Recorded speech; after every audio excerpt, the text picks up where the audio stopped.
I love Magic the Gathering. Specifically, I love Magic the Gathering Commander. I just think it encapsulates perfectly what I want as a trading card game fan. I don't want a game that's all competitive and mathematical, even though it can be, but I also want a social experience. So I've loved nothing more in life than getting a pod of 4 of your best mates and slinging spells at each other. But there are two problems. Magic the Gathering cards can be pretty expensive, and I'm running out of friends. So I'm doing a 2 birds, 1 stone situation. I'm trying to convince some of my other friends to give Magic the Gathering Commander a try, and instead of making them spend ridiculous amounts of money on a deck they may or may not use, I'm gonna print them some decks.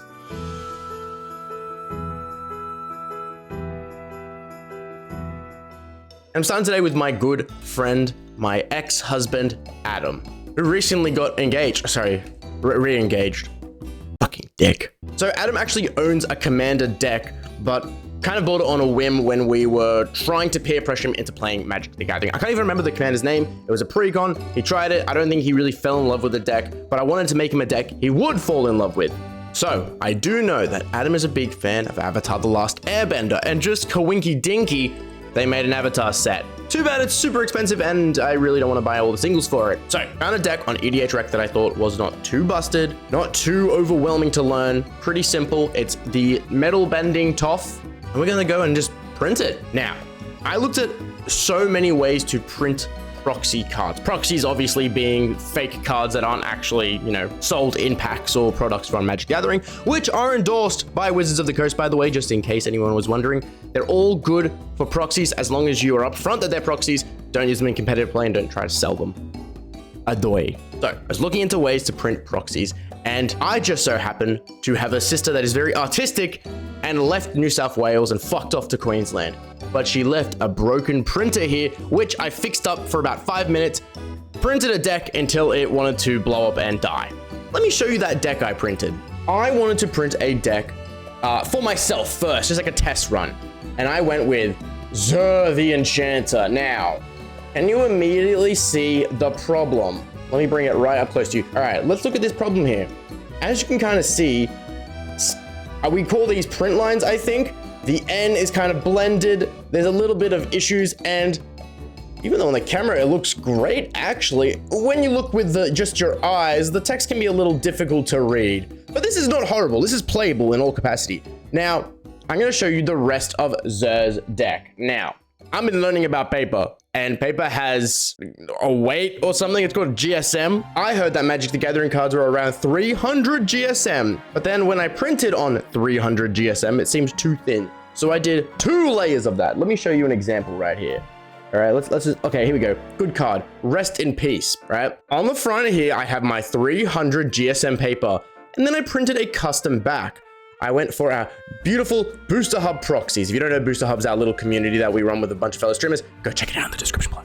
Anyway, I did this. So you can kind of see, look, there's two cards here. Okay. These are pretty solid, all right? They're not bad. I also just use basic penny sleeves as well. Nothing ridiculous in that capacity. There's a problem. This is the deck, and it's feckin' huge. I wish I had a reference near me, but this guy is thick as hell. He's so thick. He's freaking thick as. Like, look at this. It's too thick. It's too thick. So, those are my problems, all right? This deck is great. It works. It gets the job done, but it's not quite what I'm looking for. So, what the heck is my plan? So, I mentioned I had a printer. It was an inkjet printer. It was great. Thank you, my sister, for leaving it here. I'm sorry, it's still broken. I could not fix it. I'm going to rely on external printing services. Specifically here in Australia, we have a big brand called Officeworks. I printed an entire deck on 300 GSM paper. I already went ahead and bought some sleeves as well to try and get that authentic experience. We need to go get it. I put it in last night.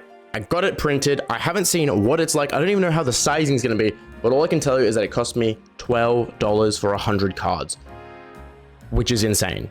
You break that price down, I think that's what, 12 cents a card? Pretty good. So let's hope the sizing is okay. Let's hope the printing quality is okay. And I'm going to go grab it right now. You want to come? Let's go. Let's go. Medium right, concentrate. Medium left, medium left, medium left. Listen to it goes. I'm back. I'm back already. I got the goods, but I need to confirm a couple of things because there's some initial concerns I have, which I kind of assumed were going to happen, but trial and error, baby. Let's get to the camera. So, okay, here we go. I probably should have mentioned I was using a website called MTG Print. It's a phenomenal website where you can literally just import a deck list and it gets it all ready to print. I'll put that in the description. This is so unorganized and, if I'm being honest, more authentic in that regard. Okay, now, randomly, I have Stasis Coffin lying around, okay? Here's an actual Magic the Gathering card in the flesh. Let's have a look how we feel about sizing. Yeah, it quite literally, I reckon I could probably boost this by maybe like 2 or 3%, and I reckon I would get a pretty accurate sizing. But I can work with this for now. I'm not going to waste this deck, and then if I feel like I need to replace it in the future, I can do that. Now I'm going to show you how I go about actually cutting it. Also, look at this very cute little Officeworks wrapping thing they have. How bloody adorable is that? Now, I'm going to show you my way of cutting these out. I'll do one sheet, and then once I'm done cutting, I'll show you the final result, okay? So, I pull my friend the guillotine out. This is Guillotine Shan. Oh my god, my desk is a mess. Let's use our first thing here. Now, if I'm gonna keep it $1.50, this method works sometimes. It's a pretty cheap guillotine, and it doesn't always do the best job, but it certainly can get the job done. So what tends to normally happen for me is I normally tend to get these edges a little wrong. And if I'm being honest, in that case, I did a pretty, oh, actually, that was goddamn dreadful.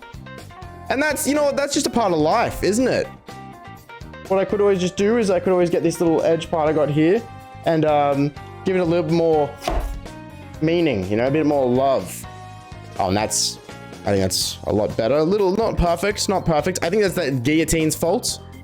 Let me know in the comment if you say guillotine or guillotine. All right, so basically just gonna go through, cut all these edges. Editing Ben's gonna actually make this entertaining. I fucking hope. Shablam. Yeah, unevenly, I got it. So look at that. We've got a beautiful sheet there. Let's go ahead and cut them out individually. Bing, bang. Shablam. All right, not bad. They'll have some white edges on them, but that's okay. All right, now what I would normally do is I would have gone through all of these, but I'm gonna just tuck this away for now and put this away, and I'm gonna show you what I would do after that. Okay, so we've got our cards cut out. So what's next? I use one of these guys right here. This is a Kadamaru Pro. It's a corner cutter. I've used these already, they're great. And what you do is you pick the size of corner you want. In this case, I tend to use the small corner here. S means that. And what you do is you just nicely pop that in there. And you got yourself a beautiful corner. Okay, it's not perfect, but it's pretty damn good. Gives the illusion that these are more authentic cards. I mean, look at this. Bam, look at that. Let's get this Arcane Signet. We've got a little bit more color in it. Now, this one will be interesting because this has black corners, all right? Unlike the actual card, which is a full art card, okay? So already we can see where the printing has its disadvantage, right? And it's going to be with these full art cards. I picked black corners. I could, for this one, if I wanted to, change it up to a medium corner. Let's have a look what that's like. Okay, not bad. So, while it won't necessarily be consistent, look at that. Look at that. That's pretty bloody good, if you ask me. This is the last Airbender Arcane Signet as well. I tried to keep it as on theme as I could. So, I'll go through and I will pop each of these corners out.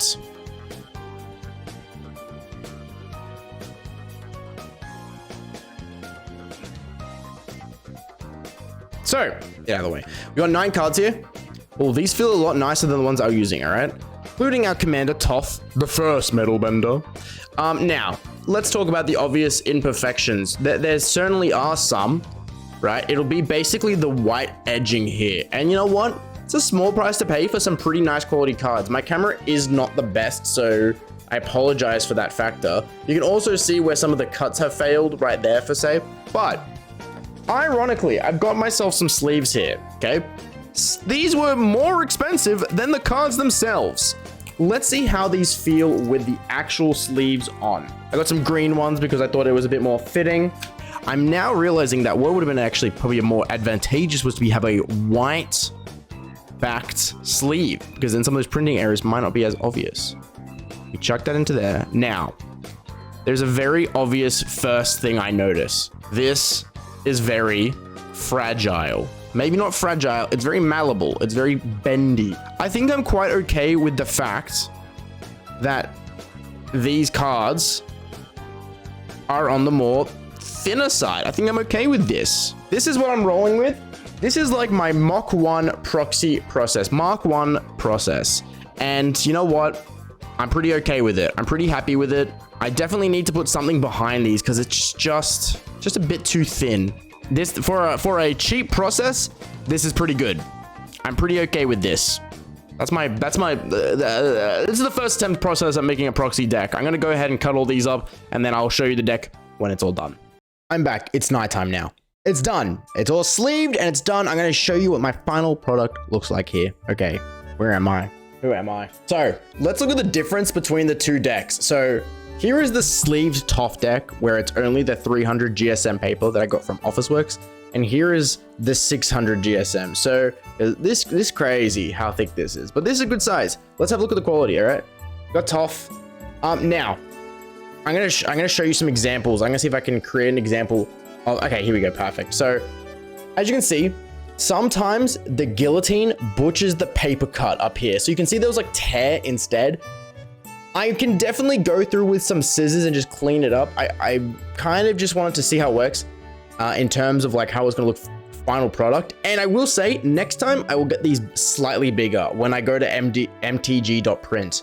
I will change my scale up, but the colors on these are great. They're all really readable. Yeah, like you get moments like these where this teared paper kind of kills a bit of a vibe of like it looks authentic.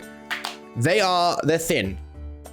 I feel no guilt doing this and I can really like bend them around, but I think they get the job done of what they're meant to do. Overall, this is a really affordable way to make a proxy deck. So my plan is that this is just for home pods, right? So this is literally, you want to trial a deck out because like, let's say my mate Adam gives this a whirl and he falls in love and he loves this deck. He's got a goal now. He can just slowly try and collect these cards and fill it out to get them, you know? Doesn't have to be something he does all in once, you know? Oh, look at that, I'm at a show or I found Omnath's Locus of Rage. Pop that out, pop the real card in there. I think this is really cool. So, yeah. In terms of like my first time like properly proxying a deck, I'm okay with this.